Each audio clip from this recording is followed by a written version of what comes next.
Here, you can exercise your rights to freedom every day without leaving your home. We don't just say, we do. It's the Stain City way.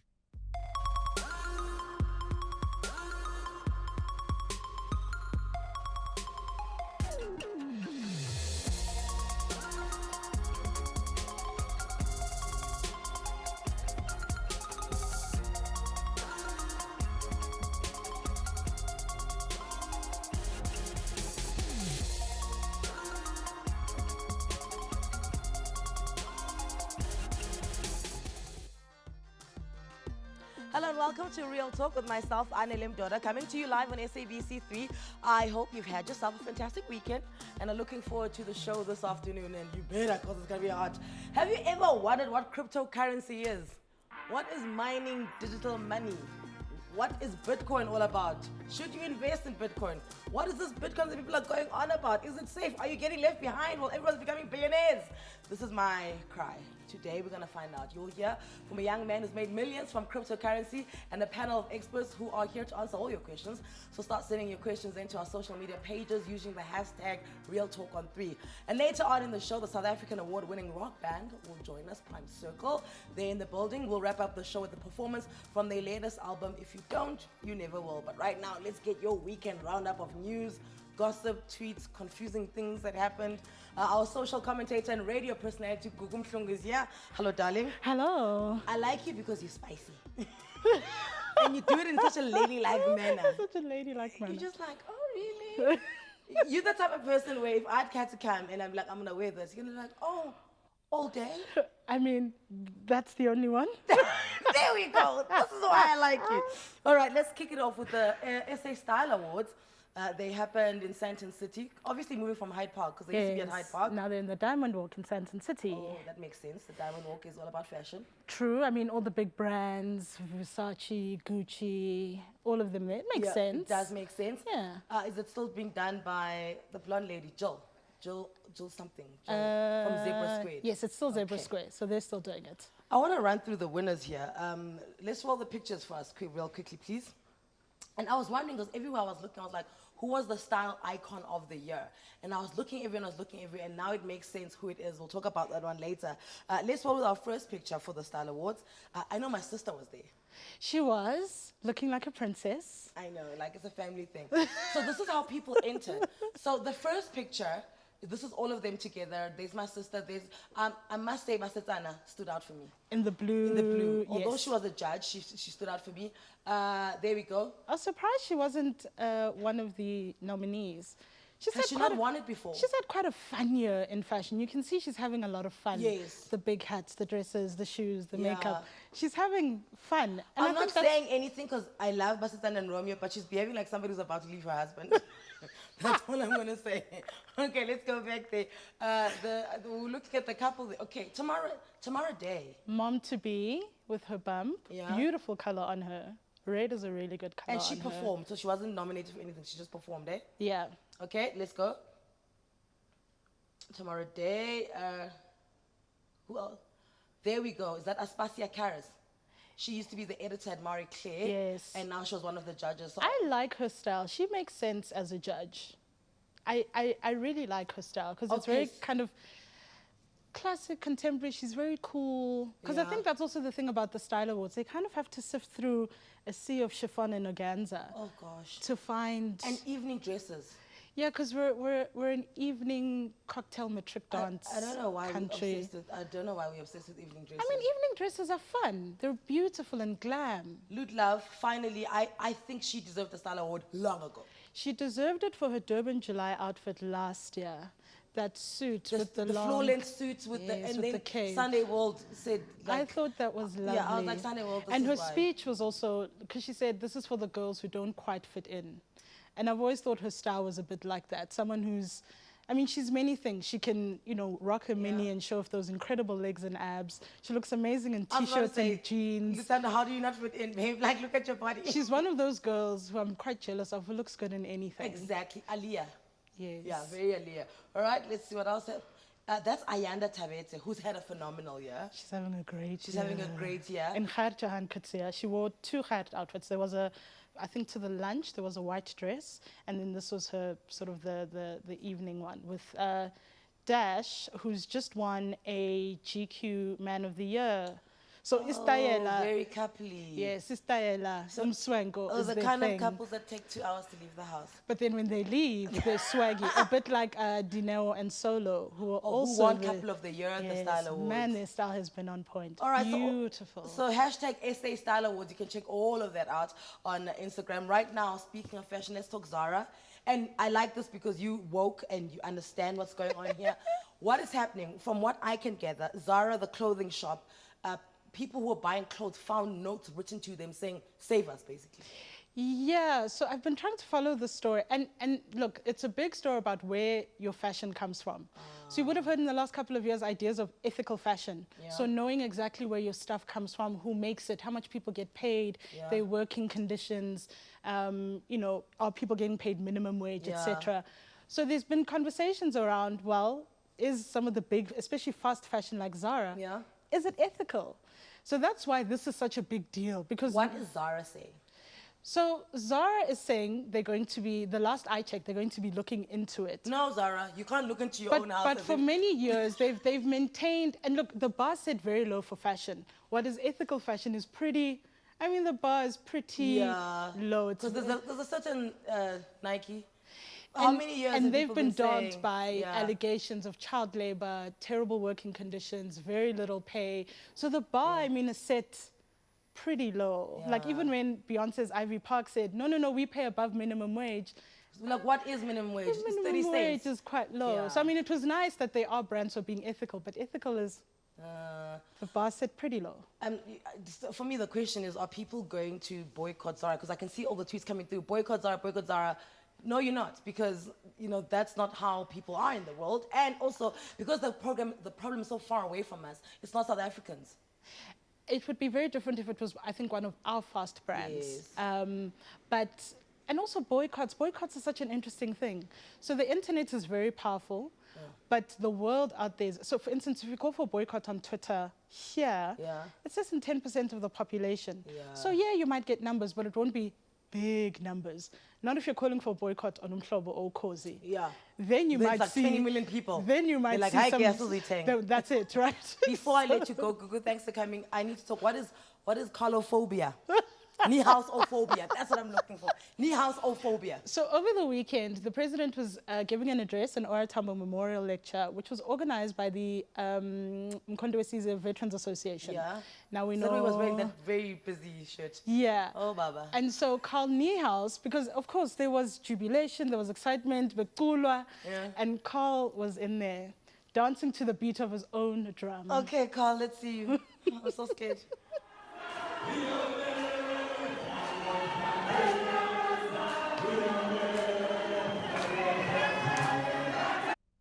You know that's been circled around in their WhatsApp group. Like, Carl, what are you doing? Busenzani.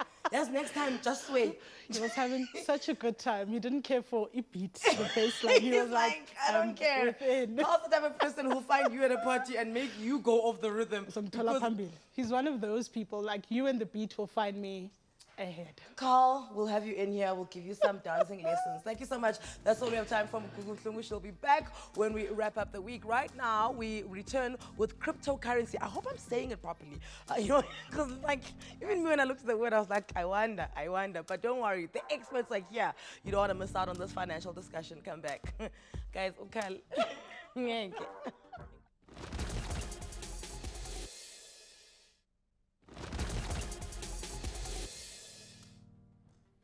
Today, cryptocurrencies has become a global phenomenon known to most people, while still somehow geeky and not understood by most people. Banks, governments, and many companies are taking notice, while cryptocurrency is a risky investment, and critics say it's a bubble that will burst. There have been some who have seen digital currency as the future of investment. I'm joined by a young man who bought a Bitcoin 3 years ago and now has made millions through cryptocurrency. So many questions for him. He's an entrepreneur, a speaker, and has traveled both locally and internationally to talk about cryptocurrency, Mpho Magada. He's also joined by a human resource consultant who has made growing virtual coins her business. Dimpho Mda is a Bitcoin miner. We welcome Mpho, we welcome Dimpho. Welcome, guys. Thank you. Thanks Am for I having saying it correctly when I say cryptocurrencies? You definitely Absolutely. Okay. My dad's watching. He doesn't need to go get change from my high school. Thank you so much. So I want to know what I have no idea, and I've tried so hard to read up on it. And I pride myself in not being an entirely stupid person. Like, I can grasp things, but I promise you I'm in the dark here. So talk to me like I'm in grade 1. What is Bitcoin? All right, I think the best way to explain it is a peer-to-peer medium of exchange. That's the best way to explain it. Like e-wallet? It's like an e-wallet, but the difference is both people need to have Bitcoin wallets. So e-wallet, you don't have to. You can have an FAB account and send it to someone who doesn't. And then but they just go to the ATM. They just go to the ATM and withdraw. But here in Bitcoin, both parties need to have a Bitcoin wallet. So it's basically like a currency, a digital currency. Where's the money coming from? The money is generated due to the demand and supply. So the cryptocurrency in question, being Bitcoin, is actually mined through supercomputers. So what happens there is you've got these supercomputers creating this currency or creating this digital coin. And from there on, as people buy, as people sell, demand and supply is created, like in any market. And that's where the money comes from. Can you see my eyes are saying help? I know. I'm like, I'll try. Send help, Dimpho, come through. So I think this is where it confuses me, right? Is the fact that this money feels like it comes out of nowhere. Like, no one is walking into a bank with like a bag full of money and saying, here, please put this in my Bitcoin account. And no one is transferring money from their bank account into their Bitcoin app. Like, guys, you can't just get money out of nowhere. Okay, let me just try and break it down for you as simple as I can. Okay. Bitcoin, this Satoshi Nakamoto guy actually created a system, like a barter system. I mean, if you follow the evolution of money, in terms of how we used to transact before, you and me could actually exchange salt for eggs without needing a third party. Yes. Bitcoin operates the same way, like Mpho explains. If you have a wallet exchange, a Bitcoin wallet, and I have a Bitcoin wallet, you and me can make a transaction without relying on a third party. In fact, we don't need a third party. So creation of Bitcoin, like you're asking, it's actually done through mining, a mining process, which is what I'm involved in. Yes. So what is this mining all about? Mining actually, like Mpho says, obviously, Bitcoin is generated through the supercomputers that are decentralized, okay?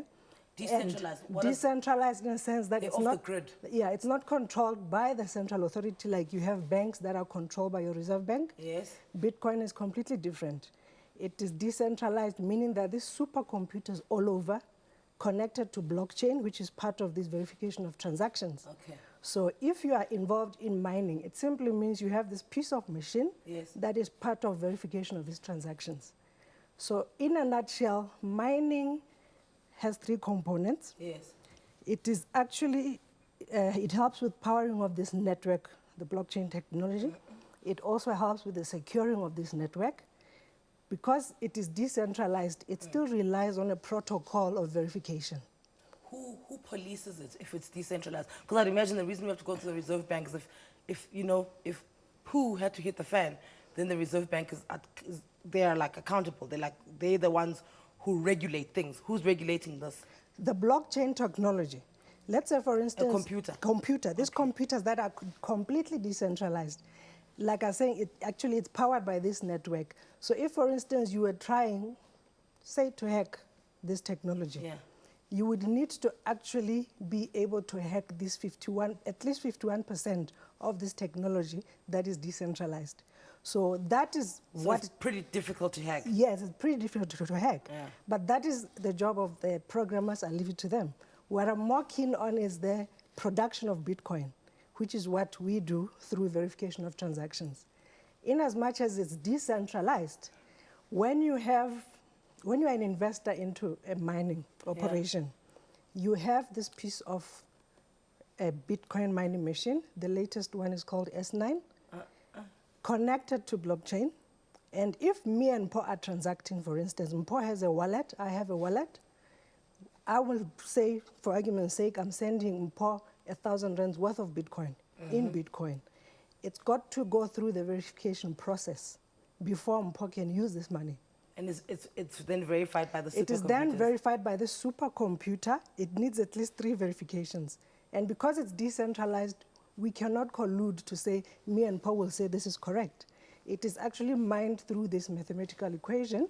So when that transaction is verified, has got 3 confirmations, blockchain then releases a new block of Bitcoin as a reward to the verification process. So how did you make millions from Bitcoin? So my story is I bought Bitcoin in 2014. How did you find out about it? So somebody had asked me to buy Bitcoin because they wanted to send it through to Russia. So what I did is I got on the internet and I researched, okay, how to actually buy the Bitcoin. I bought a Bitcoin. At that time, it was $200. Yes. So I bought a Bitcoin, and overnight, it jumped to $1,000. So I called the lady who asked me to buy the Bitcoin and said, what's going on here? Why has this thing jumped overnight? And why are you know? keeping me out? And when she tried to explain it, I didn't really understand it. So I started speaking to people in China who already had a community of Bitcoin and asking them, guys, what's going on here? And when they explained it to me, I understood, took interest. I bought a lot of Bitcoin and I started buying and selling. And I bought quite a lot of Bitcoin. And But why does it fluctuate? Because now, do you know, from what I'm hearing, it sounds like you're playing in the stock markets. okay. Is that what's... That's not quite what's happening. What's happening is as demand increases. Yeah. So for example, if you wanted to now purchase your own Bitcoin, as demand increases, the price increases. So are there only a certain amount of Bitcoins in the world? Yes. Yes. And we were not making any more Bitcoins, so you get in now and you... So basically, there's 21 million Bitcoin, right? Okay. But currently in the world, we've got 16 million. Yep. So And the remainder is mined by the supercomputers. So what we're saying is, in a case where government would print out money, like Zimbabwe, and the money becomes valueless, Yes. what we're saying here is our money is not just, or the cryptocurrency Bitcoin Yeah. is not just generated simply. One can't just do it in their backyard. What happens is you need these supercomputers that solve mathematical problems. And through the solving of mathematical problems, you're then rewarded through With Bitcoin. Bitcoin. What's the last thing you bought with your Bitcoin? My MacBook. Oh, okay. Yeah. And it got delivered and everything? Yes, and I mean, takealot.com now accepts Bitcoin as a form of payment. Pick and Pay as well? And I Pick just and bought Pay. these pool floaties from there. Yeah, well, Pick and Pay trialed it to show that it can actually work. So all you need is your Luno or altcoin to actually pay that generated invoice through point of sale. So there's a website, is it bitcoin.com, and you go then you buy Bitcoins. There's different No, there's exchanges. different exchanges. So how it works is the same way you've got different banks where you go and bank, Yes. you've got different exchanges. So the exchanges that we have in South Africa is Luno, Altcoin. I'm also opening up my own exchange, the first black-owned Take all our exchange. money, please. By all means. So yeah, it'll be called Nda Exchange. It's the first black-owned exchange in Africa. So that's going to be quite exciting to get into that space and going around teaching Africans how to Yeah. get involved. Because I mean, in countries like Zimbabwe, where you've got this crisis, currently a lot of people use Bitcoin there to transact. And I mean, them getting involved and the value increasing, we're raising up that market. And it's such a great thing to get involved because the technology behind it is so secure, unhackable. It's something that we understand. It's demand and supply. It's not based on a president saying something and the value of your pension Goes going up and down. down. No, it's actually based on demand and supply from the people within the market. So you, as a participant or as someone who owns Bitcoin, actually participates in determining the value and not a prime minister who has gone rogue or whatever.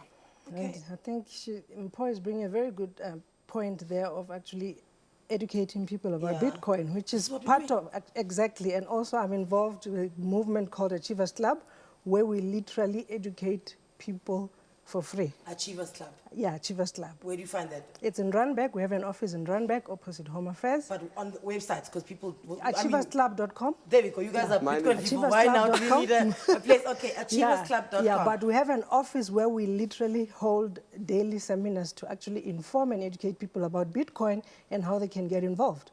Okay. All right. I feel like if you could, you'd see the steam coming out of my ears. We say bye to Dimpo. Thank you so much for sharing your journey with us. If you have any questions on cryptocurrency or want to make millions like Mpho did, but not sure how and where do you start, now is the opportunity. Send us your WhatsApp voice notes or tweet us. The numbers on the screen. We'll be right back after this with more experts on this topic.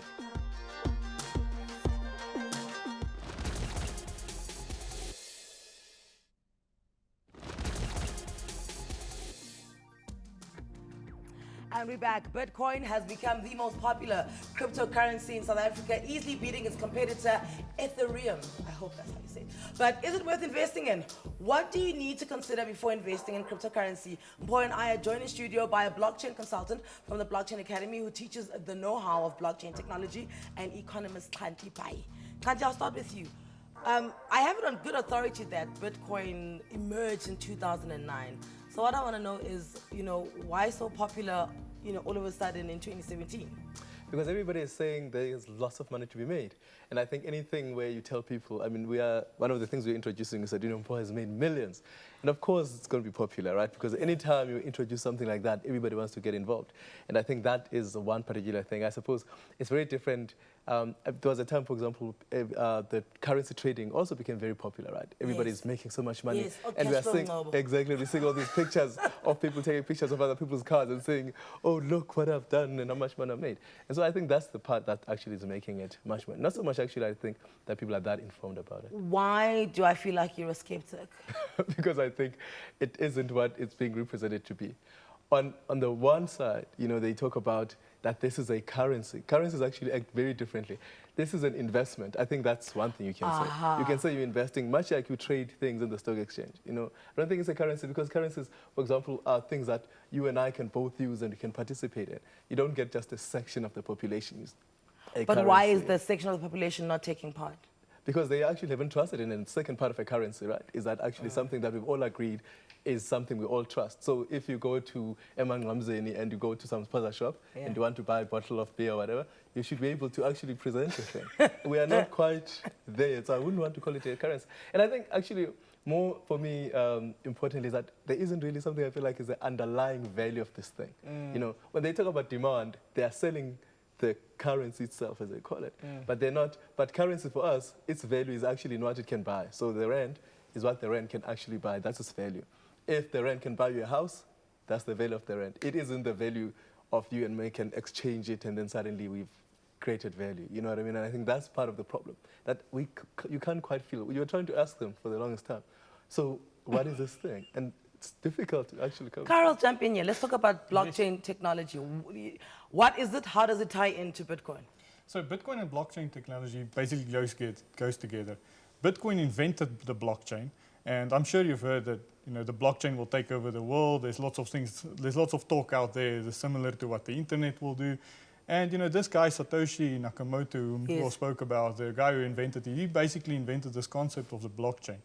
And it's exciting. It's a very exciting concept. It is gonna take over the world. I believe it, and it goes together with Bitcoin. In 2025, every business will be using the blockchain, similar to how every business is using the internet today. You won't be able to run a business without it. So it's very exciting technology, and we're living in exciting times.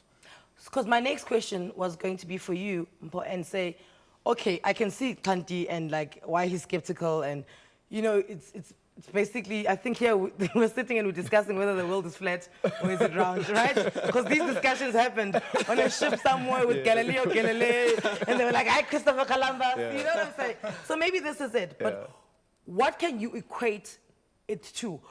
Say to me, Anele, remember when people said this? And look where we are now. Give me an example like that, because I think I'm leaning toward Kanti's side. I don't know what you guys are talking about. You know what happened? In the 90s, when the internet first came on, people said, this is for gangsters. This is for criminals. We don't understand this thing. What is this thing? And as time goes on, today here we sit, everybody uses the internet. And I'd like to equate Bitcoin to that specifically as the internet of money, the digital currency. That when it's starting, you've got a lot of people saying, guys, we're not sure about this. We don't know what this is. The same way you had people saying that about the internet when it actually started. You had people saying the internet is not going to last. How is it going to penetrate the whole entire world? And today, everywhere you go, there's internet. So that's what's currently happening. People are not well educated about cryptocurrencies. And because of that, they're unable to make an informed decision. If you had to explain to someone that cryptocurrencies could solve issues like a currency collapsing in Zimbabwe, then people start saying, okay, then we want to listen. If you had to explain to someone that blockchain could stop corruption, then people say, okay, we want to listen. But it takes a bit of time for people to get it, understand it, and evolve with it. But those that get in early will always benefit from the technology. And that's what we see But happening. isn't that what a pyramid scheme is? I'm going to come back to you. Yes, no? Exactly. You know, there's another thing that he touched on. I get that question a lot. Where's the value in Bitcoin? You know, what provides its value? And I actually brought something with me here today Money! to explain that to you. So check here. This side I have a 50 Rand note. Yes. It's worth something. I can buy a burger with it, which I'm going to do after the show. And this side I have, how many is this? Yes, there's a lot of zeros. 50 billion Zim dollars. It's printed on the same paper. Yes. And, you know, so who decides that this is worth a hamburger? And this is worth maybe starting a fire. I think that's maybe the best thing I can do with that. It's supply and demand. Just Definitely. like you said earlier as well. You know, it's simple supply and demand. Now, the demand side, that's the government deciding how much, or the supply side, sorry, that's the government deciding how much money they're going to print. And, you know, Zimbabwe always obviously printed a lot of it. Yeah. And on the demand side, it's with a currency, it's based on GDP growth. You know, it's perception. It's people that want the money. Based on GDP growth, unemployment, all those nice figures that Slanti can tell you a lot about. So, and it's exactly the same with Bitcoin. The only difference is there's no central authority. There's no government, no CEO that can create more of it or can manipulate the value in any way. So, Who's in charge of Bitcoin? Blockchain. Yes, but who's in charge of blockchain? So the technology is designed for Oh, everyone. Who's the guy? Because there's a guy. There's a guy. And that's what people don't understand. There's no, you know, when you hear about money, you hear, okay, the Rothschilds sort of create, you know, have a lot of power and transfers to reserve banks, etc.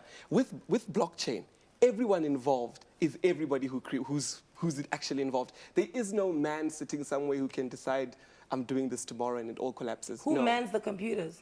Developers. Who's But developers? every So developer, men. the source code is shared amongst every developer.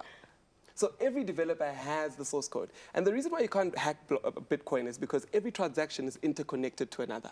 So for you to hack Bitcoin, you need to hack everybody's computer and hack that specific transaction. And that's impossible Was to hack. Hillary Clinton not hacked? No, but everybody's computer, the whole entire Was she world. not like the No. secretary of like the most powerful No, country but that's in the one world? computer. So you'd have to hack everyone's computer. China, Angola, America, Europe, Germany, every single person's computer. And that's impossible, or that has not been done. So that's the It's not beauty. about hacking. You know, they are misrepresenting the whole thing. You know, when you asked him to give you an example, he gave you an example of the internet. Yes. What he should have given you an example of is online banking or internet banking, because people kept worried about whether one day we'll be able, the safety of this thing. Yeah. You know, can we actually all ever, you know, subscribe? And there are many people, obviously, who've never subscribed that you can't reach with online banking. Online banking is not money. It's just a medium of exchange. So we all deposit our money in the banks, and we can all then transfer it amongst us. This is what they do with their wallets, right? They deposit money in this wallet, and then they can share it amongst themselves in terms of these cryptocurrencies. It is not the same thing as actually creating a separate and the demand vehicle. And the demand that he was talking about in terms of money. What we don't demand actually money. We demand the things that money can buy. So that 50 Rand actually at some point was worth much more than a burger. He actually probably can't buy a burger with that 50 bucks. But before he could buy 20 burgers, right? And now it buys less. That's true of money. So, and this whole thing about supply and demand, that actually you supply less, they've already started breaking up. There was a time when Bitcoin promised that there would be only finite. And then they start breaking it down into different pieces. It is, don't you actually break Bitcoin? No, They're disagreeing with you, gentlemen. Why are you disagreeing with it? That's not what actually happened. And I just want to say, he's comparing it to internet banking. That's a method to transfer funds. Bitcoin is not internet banking. It's trading. Bitcoin is it's got an actual value. It's an actual digital coin that's created. It's not like FNB internet banking, no. It's an actual digital Do you know coin. what? Yes, Carl. But I do see some analogy to internet banking here, is that people don't understand it. So if you go back 20 years, there's a lot of people who will stay away from the internet. I mean, I don't want to put my money on internet banking. I'll rather go to a bank because I trust the bank. Yeah. Nowadays, everyone transfers, EFTs is common and so on. So I think Slanti will also buy some Bitcoin, maybe in 20 years from now, similar to like that he has an internet banking account at the moment. If it hasn't run out, because apparently this Bitcoin, like there's so little of it, you must get in now. Listen, guys, I'm out of time. but I am not out of questions, nor am I out of confusion. You guys are coming back, okay? We are going to bring more people in here, but first I must go to this course that Dimpo was speaking about. So I also come back and I'm a little bit enlightened before I become like trying to like, you guys are misrepresenting the entire thing. Okay, thank you so much, Carl. Thank you so much, Report. Thank you so much, Klanti. Woo! Does it sound any more clear? Is it more confusing? The take-home is investing in cryptocurrency is risky business, so do your homework, okay? But at the same time, Carl and Paul, they calm about it. They're like, listen, jump on board, get in now. Time for a quick break. On the other side, Prime Circle.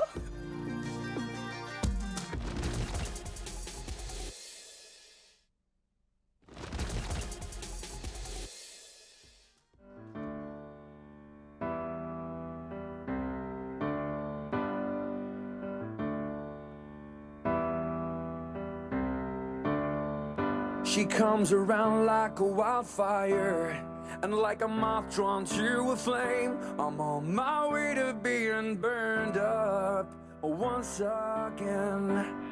And I've been through this before, 100 times or more, and she keeps me coming back. One of my I need the lighters out. She always gets what she wants. Listen, it is not often that we get to interview a rock band, especially one of South Africa's biggest selling groups. They have a career spanning 17 years. Since their debut album in 2002, Prime Circle have been one of the most celebrated rock acts in South African history. The band has toured extensively, performing at several major international festivals over the course of their 17-year career, and have been honored with numerous South African music awards and celebrated chart-topping hits. They play over 150 gigs a year in South Africa and Europe. Collectively, they've been to India once upon a time. They recently performed in Australia for the first time and have just returned from Germany, where they launched their new album, If You Don't, You Never Will. I'm hanging out with the lead vocalist, Ross. We've got Dale as well as Dirk. There we go, because there was supposed to be more of them, but you know rock bands, they're out here milling about Stain City. Together, they're known as Prime Circle! Guys, you took a 3-year break. In a way. How? It felt like longer for me, because I was longing for you guys. Yeah, no, we were just touring Germany a lot. We were out there, so we were touring there a lot. And we took, yeah, we didn't really take a break. I mean, people have been asking us that, and we're like, okay, maybe our marketing needs to get better. Okay, so, but I mean, I like the fact that you don't have to announce things like, hi, we are going to Germany now. Yeah. Hi, we are taking a break now. Yeah. Is that like part of the strategy of the band, that you guys just look down and you do music? Yeah. I think we get caught up in just writing and touring and stuff. So, you know, you don't really keep track of, oh, I forgot to tell this one that, or put that on Facebook or whatever, you know, like just keep going on. What I've always liked about you guys is that you've never really, you know, people, and especially it's 2017, people are so like obsessed with who their competition is and what they're doing and why they're doing it. Why are you such an island? Why is that? We work really, really hard. I think the guys will give you a better answer to that one. He doesn't know what to say. I think he's hungry. He told me before the break, I'm really hungry. So I mean, I understand when there's no petrol in the car, the engine's not gonna work. No, we're definitely inspired by a lot of our peers, man. I mean, we always constantly watching, and like you get that like fire in you when you hear like there's so much good stuff going on. So when we hear it, we're definitely not an island. We're definitely affected by everyone and all the creative people around us, and it pushes us to be, you know, consistent. I think that's why we keep bringing out albums, because it's like maybe one day we might retire, but then someone's going to bring out a good record, and we're just going to be inspired by it. You know, so. And then you like call the other one, you be like, like put away your walking ring. Yeah, it's going down, and you get the new record from Born of Worm, you know, or whatever, you know. So we're constantly pushing, you know. So in that regard, what would you say is the state of South African rock? Because, you know, we went all dancey, and then everything kind of became electronic, and even though people were doing rock music, there was like a very big electronic sound to it. What's the state of rock? Rock is cool. I mean, it's I think it's on the up again. Yeah. It's the lack of venues, I think, that's also been a very hard thing for a lot of the bands. So having a circuit, like, you know, so I think there's a lot more venues coming up now. I'm always positive about it, you know. I think the guys that do listen to rock are currently still listening to rock. Yes. But the newcomers, like, we all have kids, and our kids, when you listen to the style of music, they're not listening to anything close to the music we make. It's the new, the new up and coming, like you said, the electronic. It doesn't necessarily have to be dance. It could be electric rock music. Yes. Yeah, but then they go to the rock, and then it's nice to have kids there because they can sort of guide you as well. So now the Prime Circle kids are telling us what to do in some ways. So it was just quite entertaining. Yeah. Would you say, you guys are the typical rock band, started out in a garage somewhere in somebody's mom's house, and worked your way from Emalahleni and said, okay, fine, made it big in Pretoria, made it big in Joburg, made it big in South Africa, and then ended up in Germany and in Australia. Would you say that's who you guys are? Pretty much, yes. I think you just summed that up there 100%. Marco's garage was full of things that we thought questionably might have been stolen. We get raided here. Yeah. So is there still room for that? Because I find, there's a shift like where the garage is now, it's okay, yes, we spoke about the computer thing, and there's room for that. We're not here to diss that. But I feel like because people are putting their stuff on YouTube or Instagram, like there isn't that like rock culture of, you guys are starting out and you're there and you gigging, and first you perform for your high school, and then you perform at the Dross, and then then the one manager from the Dross tells the other manager, hey, I've got these guys, and then that's how you spread. Yeah. I don't think that's there anymore. Am I wrong? I think, to be honest, I think it is. It's just like it's like fashion. It's it's constantly changing. So rock and roll is changing and evolving, and it's going to come back, and there'll maybe be a different kind of take on it. Yeah. So I think that's always the thing. And then there's always going to be musicians needing to tour and circuit and get out there. So, but I definitely think that one day someone's going to play a gig. It's going to be online. They're going to be in their kitchen. Yeah. Like Celine Dion's going to be singing in her kitchen, and everyone's going to tune in, and she's going to make like $1 billion. You know what I mean? Like, they're just going to watch, like, they'll pay a fee to watch her at her house doing her catalog. And like she's not going to have to, she's not going to have to leave. Yeah. So there's going to be shows like that. There's going to be different shows like, I don't know. It's interesting to see how people are going to shape it. You know what I mean? That's always interesting for me, especially as the creative thing. You see how people are moving things and creating things. You can love it or hate it, but at least it's moving. Yeah. And I like the fact that you guys are keeping up with it. Who is the last artist or song to surprise you? Cake by the Ocean. Wow. Which one is Cake by the Ocean? The one? That's the Jonas brother. The DNCE people. Yes. Cake yes. by the Ocean. You're right. Yes. Wow. You know what surprised him? Because he bit into the cake and it was full of sand. And then he's like, no, don't have cake by the ocean. Wow. You tell? For me, it would be Ed Sheeran. I think Ed Sheeran. Or Sheeran, however you would say. Ed Sheeran. But like every song he writes is amazing. And it gets streamed 70 million times. Yeah. It's his moment. And it brings tears to the eyes. Yeah. No, it's definitely his moment. You? Selena Gomez. Like I didn't know if I liked her because she was like a little Mickey Mouse and everything. Like I was like, Selena Gomez. Selena Gomez, isn't it? Okay. Yes. Yes. And I don't know her music and anything. One of the songs came on recently on the radio, and I thought, okay, it's not bad. Yeah, it's catchy. I like it. Yeah. And she's back with Justin Bieber now. So. Is she? So there goes her career. I'm joking. I didn't really mean that. Okay, so if you don't, you never will. Yeah. Right. Before I heard any of the music, the title hit me because I'm a very now person. Like, if you don't do it, you're just never going to do it. And, my friends call me the motivational speaker amongst us. Is that you growing up where, and I mean, your music has always had messages, but now it felt like you were almost like putting us on this bus of of church, right? Yeah. Is that you growing up and realizing that, you know what, there's chances that if I don't take, I'm never going to take them? I don't know. I don't think so. It was a bit like, it's weird how things have happened. Like we're going to be playing shows that we've never done, that we would never have done. We've always done sound. We're working with new sounds and new stuff that we would never have done. I stopped smoking. I never thought I would. But it was never meant as a motivational thing. It was actually just a hidden part in a song. Yeah. And it's still on the album somewhere, but it's not named. And then we liked the sound of it. It was a phonetics thing. Yeah. And then I think it's evolving. People are starting to take on its own mantra. Yeah. So people are starting to hashtag it, and they're saying, well, I'm going to do something different with my life. I'm going to change this.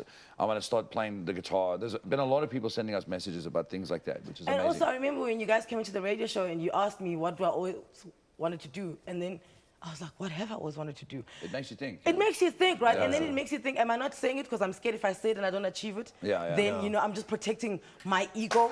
It was just so many things. I went through turmoil and I was like, no, Prime Circle, just sing. And you know what? You messed up my whole day. I know. But you know what? Thank you so much. And I mean, I brag about Prime Circle. They are my favorite South African rock band. Man. You know, they have a way of coming together every time you put their music on. And their music has been with me since I was in varsity, which was... Well, I've known you since you were in varsity. Which was a good 16, 15 years ago. So they have to perform. There's no doubt about it. They have to perform. When they come back, you're going to hear from them and the vocals and the strings and the love. Stay with us.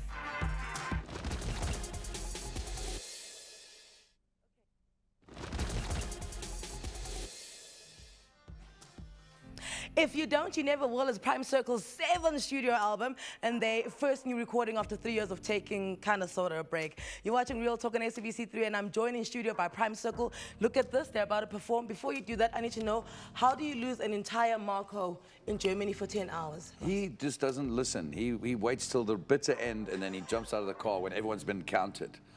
Like Home Alone, so head count. 1, 2, 3, and then Marco's like, oh, maybe I'll get a Coke and a pizza or something like that. And then like 3 in the morning. So is he on high alert? Is he like on the terrorist list of people to look out for? So when you guys leave here today, he'll never go anywhere without his shoes, his wallet, and his phone again. Okay. All right, so here we go. Jesse, 14-year-old Jesse, apparently you're watching with your friends, watching your old man doing his thing on Real Talk on 3. So thank you so much for the support. Hello there, Jesse. Ladies and gentlemen, tomorrow we're going to be speaking body shaming. Make sure you come back at 5 p.m. on SABC 3 for that. Right now, Prime Circle is giving away 3 double tickets to their concert in Pretoria and 3 to their show in Kimberley. So make sure you get hold of us on our social media sites there, Facebook, Twitter, Instagram, all of it. Right now, I want you to give the hottest of welcomes on this very stage to my favorite rock band, Prime Circle!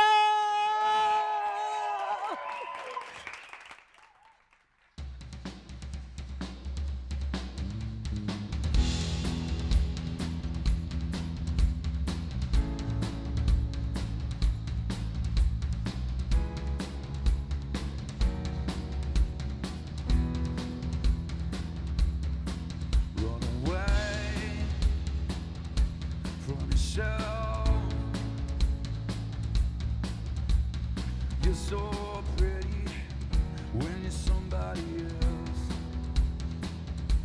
You're the one I move. I'm always distracted by you. First we go down, down, then we go in. Go round, round, lost in it. Innocent, breaking in. We won't go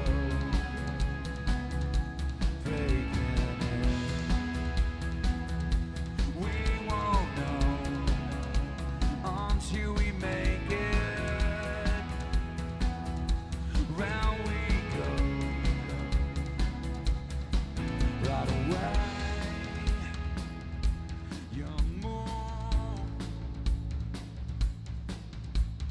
caught in this condition when it comes to you. And now I choose to surrender this condition. What have I got to lose? First we go down, down, then we go in it. Go round, round, lost in it.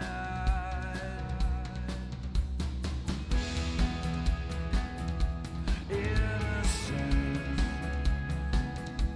breaking in. We won't go faking it. We won't know until we make it. Round we go.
That was Innocence. That's going to be a new single of ours.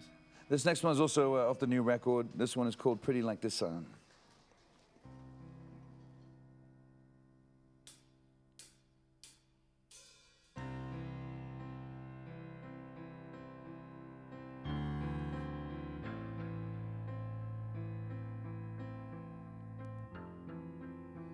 Oh, pretty like the sun, you burning up, you burn me up.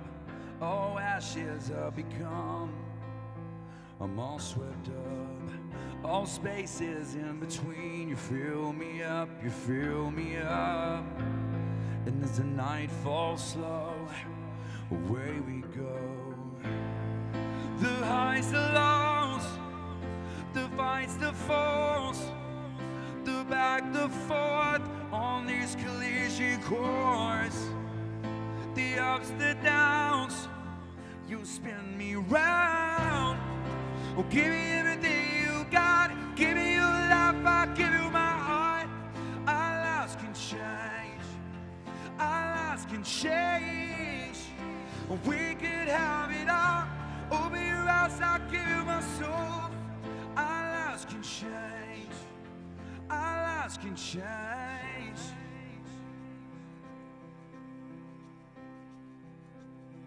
All pretty like the scars, we both have ours, it's who we are. Oh, show me everything, where you going, where you been. Oh, time, it's not too late, I'm standing here, the world can wait. And as the night falls slow, away we go. The highs, the lows, the fights, the falls, the back, the forth on this collision course. The ups, the downs, you spin me round. Oh, give me